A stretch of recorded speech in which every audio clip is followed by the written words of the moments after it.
All right. Hello, everyone. Welcome back to Leicester City Down Under. How you going, Jeff? Thank you for coming on. How you feeling Yeah, about Wednesday? I'm feeling a little scared, a little hyped, but we're doing well, top of the league. So we got to go in with some confidence. Awesome, mate. I'm feeling pretty brave as well. Definitely feeling confident. Just wanted to talk about briefly on Bristol and how you felt and how we played. Another solid win. Let's all win, and it wasn't the prettiest, but 3 points is 3 points, and like I said, we're top of the league. Perfect. Perfect. Didn't expect us to be here. Had asked me before this season started. I was feeling really negative, and things have gone perfect. I can't be any happier. Just want to touch on I reckon we're going to see a lot of changes in this game, a lot of experimentation. The last time we played Liverpool, they put on a pretty strong side, but I think they were just trying to get minutes into the legs of the players for preseason. Um, I don't think they're going to play as strong, but this is a good test to see where we are compared to our preseason match against them. And what are you expecting to see? Well, it's quite tricky because we both Liverpool and Leicester City have two tough Excuse matches. me. I was gonna say, Sorry, guys. Just totally professional here at Leicester City. Just stopping a robot vacuum from coming in here. Sorry, brother. Continue. yeah. So I was saying, we both have pretty tough oppositions after Wednesday's fixture. So we have Blackburn on Sunday, and Liverpool have Tottenham. So right now we're both in good standings in our leagues respectively. So it's kind of wondering whether either or is going to kind of put their best team for this Carabao Cup fixture, because like I said, we have important matches after. So it's we want to win the League Cup matches. I know that Maresca did mention he wants to put a strong team, but we didn't expect us to be so good or so high where we are now before the league even started. So it's kind of, you don't want to mess up that rhythm of doing so well in the league, that you put in your strongest team against Liverpool, and you run that risk of getting players injured. So I think it's going to be quite half starters and half players out on the bench for that starting 11 on Wednesday. 100%. It's definitely going to be a lot more experimental. This is a long season. We have got a lot of games to play. Also, the same thing applies for Liverpool. They have just played two matches with 2 days apart from one another. So they're definitely going to be resting a lot of legs too. But I don't think we're going to take this too seriously. We have got a lot of games. I definitely think we're going to see Stalacek in the goals, as we're probably going to see him for all of our Carabao Cup and possibly FA Cup games as well.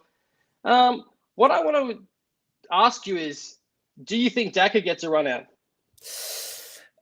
It would be the perfect moment because it's a League Cup match. You don't really have anything to lose, and I like Daka. I think he would work well in Maresca's system, but Maresca does not rate him. And I mean, if he didn't play against Southampton, which we were just dominating throughout the entire match, I don't honestly, I do not see him appearing against Liverpool. No, we haven't seen him come off the bench, nothing. But strange one, because he's been really, really frustrating for me, and especially for what we paid for him. But he has been on the bench a few times, I think, but hasn't come off. But I kind of want to see him get in the shop window or a little bit of a something, these are the kind of games I think to play these people in. Even Harry Sutai has been frozen out. If this is a long season, these are the games to give these guys a chance. But what do I know? I don't think Enzo really fancies these guys at all, to be honest. Yeah, and it's one of those unfortunate. That's how football is. If a manager doesn't like you, no matter how great you are of a player, you just won't play. It's all based on opinion, and he's the one that makes the final call. Suter is a player that I haven't seen play since last season, so I think he's a great defender. And right now, with the injury of Callum Doyle, we need defenders. We don't have any center backs. So if anything, it'd be a great time for Suter to come on, but it all comes down to Maresca. Look, exactly right, mate. It comes down to Maresca, and he wants to play that back three with that inverted wing back, and that's another position I think we're going to see Chowdhury come back into. This will be another perfect game for him to fill in that role, give Pereira a rest. Well, I wonder if we're probably going to see Connor Cody maybe get some minutes, I would imagine. He is from Liverpool. He has been on the bench, and they're saying he's ready. I think this would be the game to. I don't know if he starts or if he gets subbed in. What do you like to see? I mean, like you said about Daka and Suter, this game doesn't necessarily count for the championship. And Maresca did mention that he doesn't want to rush Connor Cody's return. Certainly not for the championship. So perhaps this may be an opportunity. I don't see him playing the whole game. Maybe the last 30 minutes, or if he starts the first half. But certainly it would be best to see what we have from Connor Cody's return. Absolutely. I'm really hoping he's going to have a good run out if he gets some minutes in. It's a shame because I don't think Vestergaard's put a foot wrong. He's actually been getting better, in my opinion, each game and looking more strong, taking that extra touch, more confident even the ball, even pushing forward a little bit more than he does than usual last match. So it is a long season as well. So these are great problems to have with the depth that we have. And this is precisely what I wanted to come in and talk about. Like, I think this is going to be quite a different starting 11, and there's nothing wrong with that. And it's a good chance. Like, there's a lot of players frozen out. A lot of we've still got, is it Marcel? I haven't even seen him come on since he scored his goal. So there's a lot of people I would like to see come in. What would you like to see get a run out in the front three? Well, certainly I want to see what else we have, on the bench. I think certain players that have played these previous 3 matches, like Mamadidi, deserves a rest, and kind of see, what do we have apart. Let's pretend that Mavadidi's injured, and who can be his replacement. Perhaps we put McAteer on the left and Fatawu on the right, and kind of see what we're playing with there. And certainly with Harry Winks, I don't know if the League Cup matches, if he gets one more yellow, that means he's suspended for the weekend match. Not sure, but if that's the case, then certainly don't want to have him play. So kind of seeing who could perhaps be the replacement of Harry Winks when he's not there. So yeah, I have a lot of players in mind that I definitely would want to start against Liverpool. Kind of giving that second team, seeing what we have to play with. That would be perfect. Definitely want to rest players like Harry Winks and Ricardo Pereira. The thing that worries me a little bit about them is I really feel like their roles are actually the unsung hero and the most vital to how Enzo Maresca wants to play. And especially with Ricardo and his injury track record, it's like I kind of feel like he is putting a lot of his eggs in those baskets, if so to speak.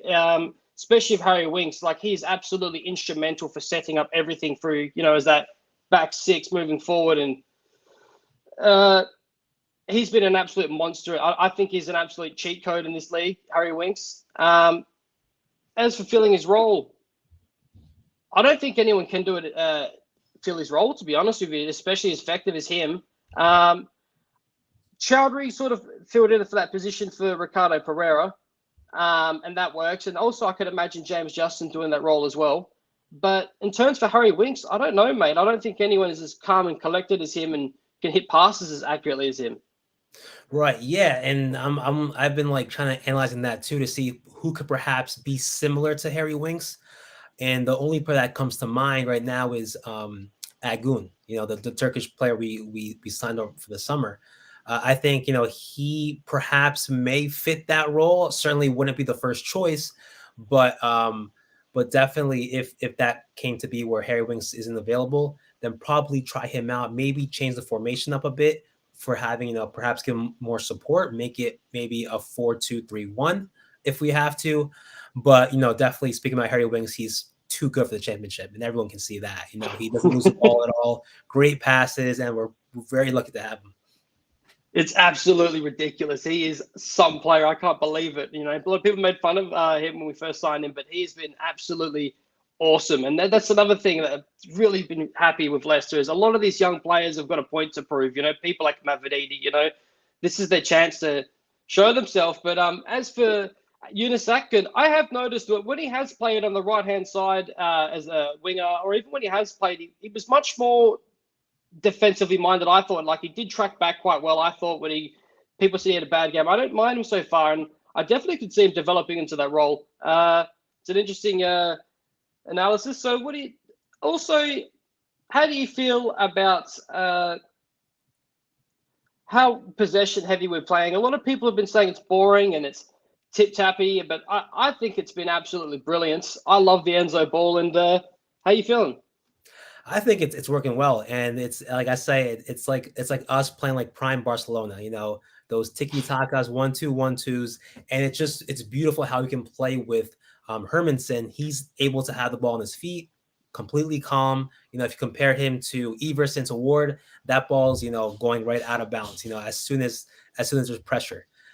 So having a player who can be under that pressure and pass perfectly, it works. I know all of us, are used to the old Jamie Vardy, through ball pace, but he's not at that age anymore. He's not young. He doesn't have that pace, so we kind of have to change it up. And I think now Vardy is beginning to fit in with that system of Maresca, where he's no longer making those runs, but he's supporting the players who are making those runs, like Mamadidi and McAteer. That's exactly right.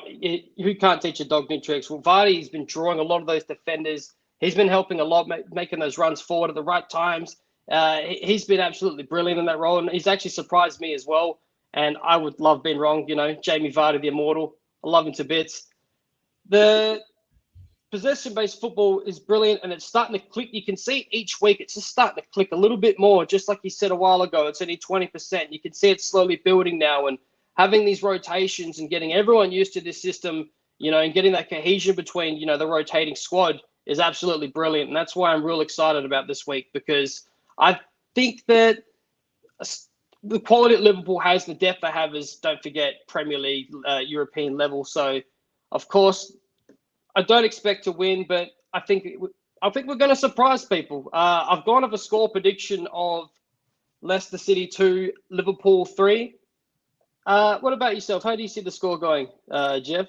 Well, it's always whenever we play Liverpool, it's always a match where we give them a good game. It's never easy. It's never an easy 3-0 for Liverpool. We always somehow begin to play to their level. And now, for the first time in a long time, we're the championship side, they're the Premier League side. They're undefeated, second place. Realistically speaking, paper, we should be getting destroyed. But it's always it's just some spark whenever we play Liverpool. And I think, if anything, if we win, it'll be by just a 1-goal difference. So I'm going with 2-1. 2-1, Leicester City special. Beautiful. Well, look, mate, final thoughts. I'm really excited. I think that we're going to start well, but I just think the depth's going to be too much with Liverpool. And it'd be great to get some confidence in some of these guys. And then we move on to Blackburn, I believe, on Sunday. Yep. I think the focus is going to be there. I think we're going to separate ourselves from everyone soon in this table. And I'm going to try and rein it in a bit, but it's hard to not be smug. I'm getting real excited about all these wins we're having and more focused on that. But listen, Jeff, thanks heaps for coming on. I really appreciate it. And where can everyone find and follow you? Yeah. Thanks for having me. Fox to Fox Report, as you see right there, Instagram, TikTok, and of course YouTube. There we do pre and post match reviews for almost every single Leicester City match. Thanks, Jeff. I know that was brief, mate. I'm sorry, I've got something I've got to get to. I really appreciate you coming on. Please, guys, like and subscribe to this guy. I like his content a lot. He's awesome, and it was great to have you on, mate. Thank you. See you soon.